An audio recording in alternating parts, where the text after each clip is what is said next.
singkamas at talong, upot kalabasa. Ilan lang yan sa mga gulay sa bahay kubo.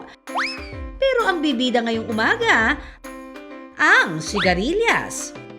Bali, naging paborito po namin yung sigarilyas kasi bukod sa madali siyang lutuin, masarap din siyang kainin, and mura po siya ngayon sa market.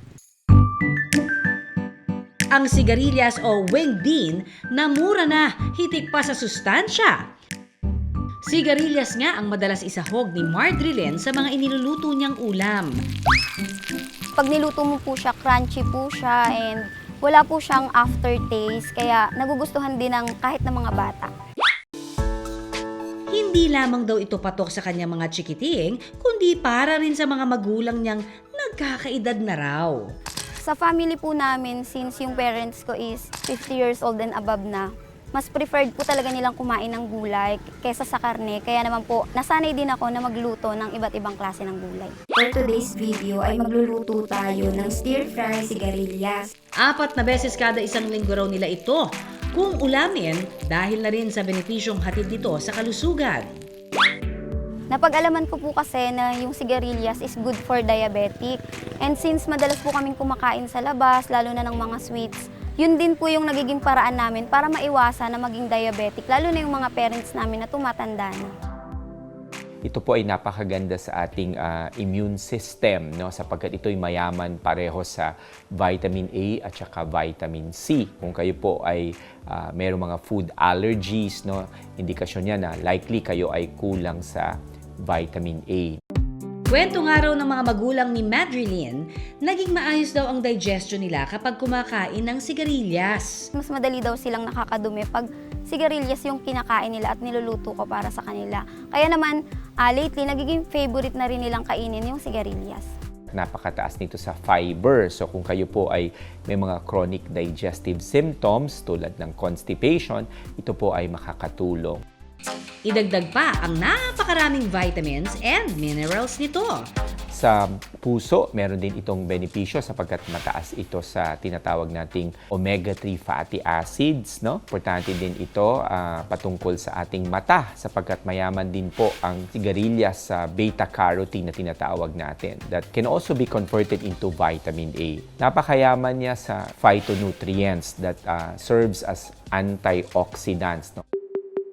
Pero mainam man ang benepisyo, paniniwala naman ng marami, ang sigarilyas na mabuto, posible maging dahilan ng pagtaas ng uric acid. Dok, totoo ba ito? Ang uric acid po sa ating dugo, mga kapuso, mahigit 30% lamang po ay nagmumula doon sa mga pagkaing mayaman sa purine, no? Tulad nga po ng mga lamang loob, no? Or yung mga legumes katulad ng beans, no? A big part po ng ating uric acid sa dugo ay reflection po yan ng cellular turnover. Hindi lamang po sa pagkain ang dahilan bakit tumataas ang uric acid.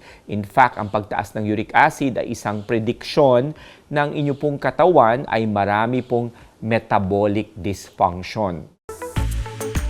Dagdag pa ng ating internist and health and wellness doctor na si Doc Oyi, importante pa rin daw na balanse ang ating kinakain.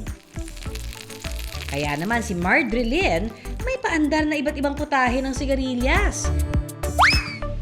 Gaya na lang ng sisigarillas. Ihanda lang ang sibuyas, bawang, paminta, oyster sauce, asin, sili, mayonnaise, ground pork at sigarilyas. Pagmamantikain natin ang giniling para maiwasan natin ang masyadong makolesterol para sa dish na to. Pag ganito na nagmantika na yung giniling, isi-set aside lang natin yung giniling, tapos pwede na natin ilagay yung bawang. Pwede na rin isunod yung sibuyas. Tsaka isusunod ang sigarilyas. Pag ganito na medyo luto na yung sigarilyas, pwede tayong maglagay ng oyster sauce. Lagyan na rin natin ng paminta at kaunting asin. Haluin lang ulit natin hanggang well combined yung mga ingredients at matunaw din yung asin. Pag na-mix na po ng maayos yung mga ingredients, pwede nang ilagay yung sili. Pwede na po nating lagyan ng mayonnaise. Kalahati lang po muna yung ilalagay natin.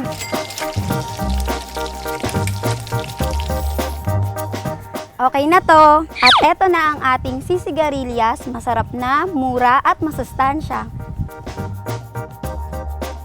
Para siyang sisig. Hindi ako magulay pero dito mapapagulay ka. Masarap. Lasang-lasang sisig siya. Dami ng bilang ng pagkain ninyo na base sa calories or dami nito, hinahati natin yan. 40% gusto natin manggaling sa carbohydrates, no? At 30% naman ay dapat manggaling sa protina at 30% ay galing naman sa mga good sources ng fatty acids. Wala pong bawal basta pagkain bigay sa atin ng Diyos. Ang importante po sa pagkain ay balanse, no? At ito'y hindi proseso para manatili yung antas ng sustansya upang i-repair po at i-restore yung kalusugan ng ating katawan.